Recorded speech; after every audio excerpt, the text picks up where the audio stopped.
എല്ലാ ലവ് സ്റ്റോറിയും പോലെ നിങ്ങളുടെ ലവും ഒരു വഴക്കിലാണ് തുടങ്ങിയത് അല്ലേ? You are exactly right. എന്റെ ജീവിതത്തിൽ ഞാൻ അറിയാതെ പോയ ഒരു പുതിയ ഫീലിങ്ങിന് മഹേശ്വരിയാണ് അടിത്തറയായത്. അന്ന് രാത്രി അവൾ എന്റെ വീട്ടിൽ വന്നുണ്ടാക്കിയ വഴക്കിന് ശേഷം മഹിയുടെ ഉള്ളിലുള്ള നിഷ്കളങ്കതയോട് എനിക്കുള്ള പ്രണയം വല്ലാതെ കൂടി വന്നുകൊണ്ടിരുന്നു. കേട്ടിടത്തോളം നിങ്ങളുടെ സ്റ്റോറി വളരെ ഇൻട്രസ്റ്റിംഗ് ആയിരിക്കുന്നു. ഞാൻ ഹീറോ ആകാൻ വേണ്ടി എന്തുമാത്രം കഷ്ടപ്പെട്ടോ അതുപോലെ തന്നെ അത് നിലനിർത്താനും കഷ്ടപ്പെട്ടുകൊണ്ടിരിക്കുകയാണ്. അതെ, നിങ്ങൾക്ക് എന്താ പ്രശ്നം? ഫാക്ടറി നിർമ്മിച്ച് വ്യവസായങ്ങൾ മെച്ചപ്പെടുത്താമെന്നാണോ? നല്ല രാഷ്ട്രീയക്കാരനെ പോലെ ഡയലോഗും അടിച്ച് ചുടുവിലയ്ക്ക് ഭൂമി അങ്ങെടുത്തല്ലേ? അതിനുവേണ്ടി ഞാൻ എന്ത് ഹെൽപ്പ് ചെയ്തു? മന്ത്രി സാറേ, 5 ദിവസം ഞങ്ങൾക്ക് സമയം താ. നിങ്ങൾ ചോദിച്ച പണം 6 ബാങ്കിലോ നിങ്ങളുടെ അക്കൗണ്ടിൽ ട്രാൻസ്ഫർ ആയിടും. പൊതുജനങ്ങളെ സേവിക്കുന്നതിലേക്ക് അവരെ കണ്ടേ പറ്റും. അതിനുള്ള സമയമായി. നമസ്കാരം. കുഴപ്പമില്ല, നല്ല കൺട്രോളിലാണല്ലോ അല്ലേ? കാശ് കൊടുത്ത് വിളിച്ച് കൂട്ടിക്കൊണ്ടുവന്നവരല്ല, എന്നോടുള്ള വിശ്വാസം കൊണ്ട് വന്ന ആൾക്കാരാണ്. ഇവർക്ക് ആ ഡിസിപ്ലിൻ ഉണ്ട്. അതിനെന്താ? അതിനുവേണ്ടി എന്താ ഞാൻ റോഡിൽ ഇറങ്ങണോ? നിങ്ങൾ കാര്യം പറ. ഇത് സാങ്ഷൻ ആയി കഴിഞ്ഞാൽ പെട്ടെന്ന് നിങ്ങളുടെ ജോലി തീരുമല്ലോ. ആർക്ക് വേണ്ടി? മറ്റാർക്കും അല്ലെന്നേ, നിങ്ങൾക്ക് വേണ്ടി തന്നെയാ. ഈ ജനങ്ങൾക്ക് വേണ്ടിയിട്ടോ അതോ നിനക്ക് ദാസ്യപ്പണി ചെയ്യുന്നവർക്ക് വേണ്ടിയിട്ടോ? 4 പേരെ കൂടെ കൊണ്ടുവന്ന ഹീറോ എന്ന വിചാരം. ഹീറോയാണോ സീറോയാണോ എന്ന് എല്ലാവർക്കും അറിയാം. അല്ല, നിനക്ക് എന്താ വേണ്ടത്? 2009 ഇലക്ഷന് മുൻപ് നീയും ഭാര്യയും 2 കൈ നീട്ടി എന്റെ നാട്ടില് മുക്കിലും മൂലയിലും ഓരോരോ വീടുകളിലും കയറി ഇറങ്ങി നിങ്ങളൊക്കെ എനിക്ക് വോട്ട് ചെയ്താൽ നിങ്ങളുടെ നാട്ടിൽ ഫ്ലോറൈഡിന്റെ പ്രശ്നം ഉണ്ടാവില്ല, ഒരു മനുഷ്യൻ പോലും അവിടെ രോഗിയായി മാറില്ല, അതുപോലെ ഒരാൾ പോലും വികലാംഗരായി മാറില്ല എന്ന് നിങ്ങൾ വാക്ക് കൊടുത്തില്ലേ? ആ വാക്ക് പാലിക്കാൻ പറയാൻ വേണ്ടിയിട്ടാണ് വന്നത്. കേൾക്കുന്നത് അപ്പൊ തന്നെ ചെയ്തീരാ. ഞാൻ CM ഒന്നുമല്ല. അയ്യോ എന്റെ മന്ത്രി സാറേ, അദ്ദേഹം മാനത്തുനിന്ന് പൊട്ടി വീണൊന്നുമല്ല. ഇലക്ഷന് മുമ്പേ അദ്ദേഹം എല്ലാവരുടെ മുന്നിൽ കൈനീട്ടിയതാണ്. ഭിക്ഷ അയച്ചു വാങ്ങിയ വോട്ടുകളാണ്. നിങ്ങൾക്ക് വേണ്ടതെല്ലാം ചെയ്തു തരുമെന്നും പറഞ്ഞിരുന്നു. ഫ്രീ ആയിട്ടാണല്ലോ എനിക്ക് വോട്ട് നൽകിയത്. ഒരു വോട്ടിന് 1000. അതുപോലെ ചാരായവും ഇലക്ഷന് മുമ്പ് നന്നായിട്ട് തിന്നാൻ തന്നത് തന്നെയാണ്. പന്നികളെ മേയ്ക്കുന്ന പോലെയാണ് പറയുന്നത് പറയാൻ നിനക്ക് നാണമില്ലടാ. നീ കൊടുത്ത മദ്യക്കുപ്പികൾക്കും ബിരിയാണി പാക്കറ്റുകൾക്കും അതിന്റെ കൂടെ കൊടുത്ത 1000 രൂപയ്ക്കും വേണ്ടി ഈ നാട്ടിലെ ജനങ്ങൾ 5 വർഷം അടിമകളായിരിക്കണം എന്നാണോ പറയുന്നത്? ഈ നാട്ടിലെ പാവം ജനങ്ങൾ ഇപ്പോൾ നിനക്കെതിരായി നിൽക്കുകയാണ്. നിന്നെ തോൽപ്പിച്ചിരിക്കും. എന്നിട്ട് ആ സീറ്റിൽ ഞാനിരിക്കും. ഇത് നിന്റെ ഓർമ്മയിലിരിക്കട്ടെ. ഇതെന്റെ വാക്കാണ്.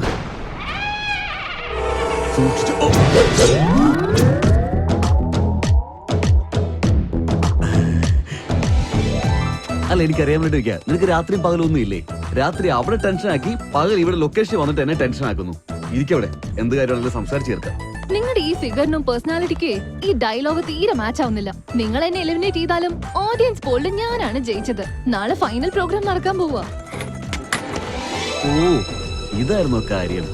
ഇതിനൊക്കെ ഒന്ന് ഫോൺ ചെയ്താൽ മതിയായിരുന്നല്ലോ. ഹലോ, നിങ്ങൾ എങ്ങനെ ആ ഭാഗത്ത് കണ്ടാലുണ്ടല്ലോ ഇവിടത്തെ നിങ്ങളുടെ shooting.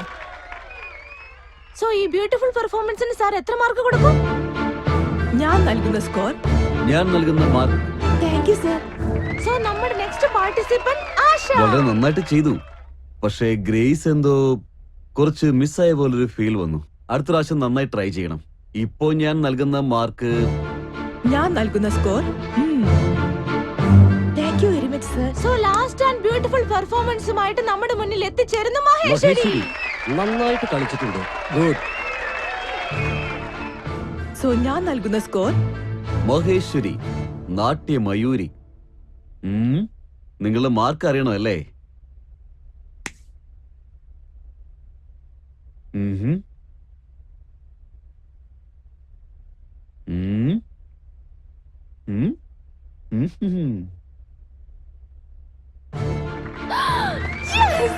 Nirmal studio entertainment present ചെയ്യുന്ന ഈ ഡാൻസ് കോമ്പറ്റീഷനിൽ Shri Mahalakshmi finance corporation sponsor ചെയ്യുന്ന 5 lakhs ഗിഫ്റ്റിന് മഹേശ്വരി അർഹയായിരിക്കുന്നു. Thank you judges and thanks audience. Maheshwari, if you don't mind, ഞാൻ നിന്നോട് ഡാൻസ് കളിക്കട്ടെ? ഡാൻസോ? യെസ്.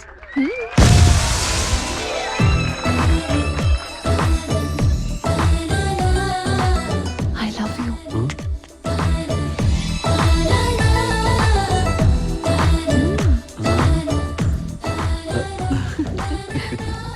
അവസാനം ആക്ഷൻ ഹീറോ ഡാൻസിങ് ഹീറോ ആയിത്തീർന്നു അല്ലേ?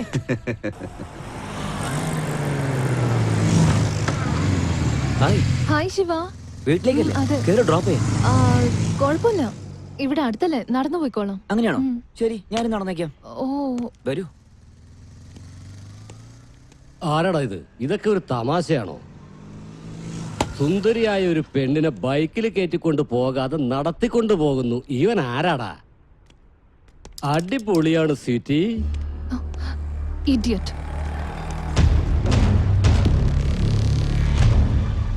ഇഡിയറ്റ് എന്ന് വിളിച്ചോ മോളെ?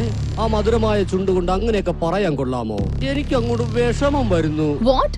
വിട്ടേക്ക് ബോസേ. ഞാനും അത് തന്നെയാ പറഞ്ഞേ. മോളെ വിട്ടിട്ട് പോ, ബാക്കി കാര്യം ഞാൻ നോക്കിക്കോളാം. ഡാ, മോളെ പോയി വിളിച്ചോണ്ട് പോടാ.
നീ സിനിമാ നടൻ കേശവനാ? അത് നിനക്കിതിന് കാര്യമില്ല, പുറത്തു പോ. പോന്ന് പറയുമ്പോ പറന്നു പോകാനായിട്ട് ഞാൻ പ്രാവോ കുരുവിയൊന്നും അല്ലല്ലോ അനിയ. നീ ഫൈറ്റ് ചെയ്യാനായിട്ട് ഇവിടം സിനിമാ ലൊക്കേഷനോ ഷൂട്ടിംഗ് ഒന്നും അല്ല, ഒറിജിനലാ. സിനിമയിലെ റൗഡികളായിരുന്നെങ്കിൽ മാസ്റ്റർ പറയുന്നത് പോലെ പ്ലാൻ ചെയ്ത് ഞാൻ അടിച്ചേനെ. അതല്ല, നിങ്ങൾ റിയൽ ആണെന്ന് പറയുമ്പോ മര്യാദ എന്താണെന്ന് പഠിക്കുന്നത് വരെയും അടിക്കും. സിനിമ ഡയലോഗ് അടിക്കാതെ ഒന്ന് പോടോ. നിനക്കൊക്കെ രണ്ടാമത്തെ പ്ലാനാണ് കറക്റ്റ്. വാടാ. ഡേയ്, അടിച്ച് കൊല്ലടാ.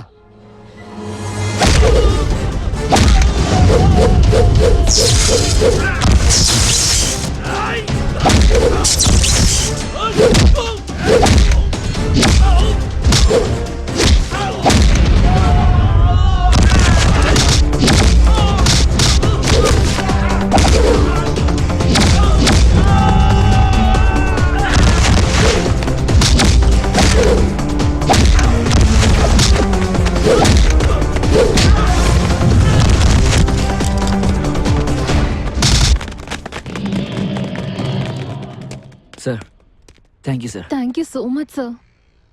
നിങ്ങൾ ഇത്രയും വലിയ സ്റ്റാർ ആയിരുന്നിട്ടും ഞങ്ങൾക്ക് വേണ്ടി റോട്ടില്. സ്റ്റാർ ആണെങ്കിലും ഞാനൊരു മനുഷ്യൻ തന്നെയാ. സർ, 1 സെക്കൻഡ്, ഞാൻ എന്റെ ബാഗ് ഒന്ന് എടുക്കട്ടെ. ആരത്? ഫ്രണ്ട്സ് ആണ് സർ. ഉള്ള കാര്യം പറയടാ.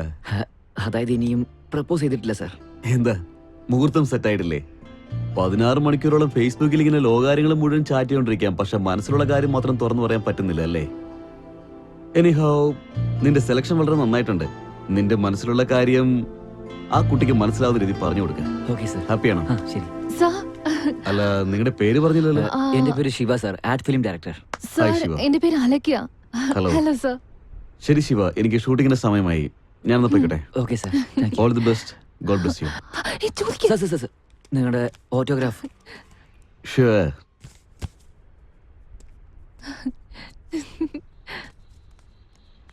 By bye. Thank you so Thank you, much sir. Sir.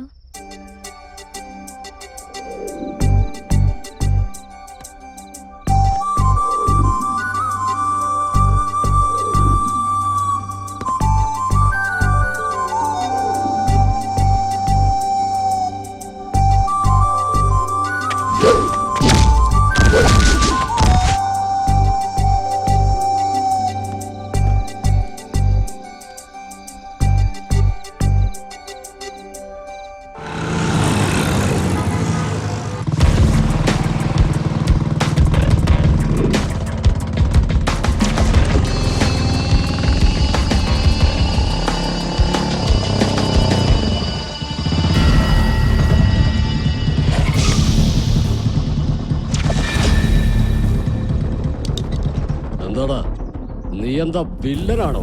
എന്റെ അനിയനെ ഏതെങ്കിലും പെണ്ണോട് സംസാരിച്ച അവനെ തല്ലാനൊക്കെ നീ ആയോ? തിരിച്ചറിവ് ഉണ്ടാകാൻ വേണ്ടിട്ടാണ് തല്ലിയത്. അഥവാ ദേഷ്യത്തിനാണ് തല്ലിയിരുന്നെങ്കിൽ ഈ സമയത്ത് നീ അവന്റെ ചിതയ്ക്ക് തീ കൊളുത്തേണ്ടി വന്നേനെ. ഹോസ്പിറ്റലിൽ പോയി നിന്റെ അനിയന്റെ 3-4 മുറിവുകൾക്ക് 4-5 സ്റ്റിച്ചിട്ട് കഴിഞ്ഞാൽ 5-6 ദിവസം കൊണ്ട് അത് ശരിയാകും. പക്ഷെ ഇനിയും എന്റെ നേരെ വന്നാൽ ചുട്ടെടുത്ത് ഭസ്മമാക്കി കളയും. ഞാൻ വിചാരിച്ച ഇപ്പൊ നിന്നെ ഇവിടെ തന്നെ വെട്ടിമൂടും. അതാണ് എന്റെ നേരെ വരണ്ടെന്ന് പറഞ്ഞത്. അത് കൊള്ളാം, അത്രയ്ക്ക് ധൈര്യശാലിയോ? ഇത്രയും കാര്യങ്ങളൊക്കെ നിന്നോട് പറഞ്ഞു തന്നവൻ എന്റെ പൊട്ടൻഷ്യലിനെ കുറിച്ച് ഒന്നും പറഞ്ഞു തന്നില്ലേ?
Cut cut cut. സാർ വളരെ ഭംഗിയായിട്ട് ചെയ്തു.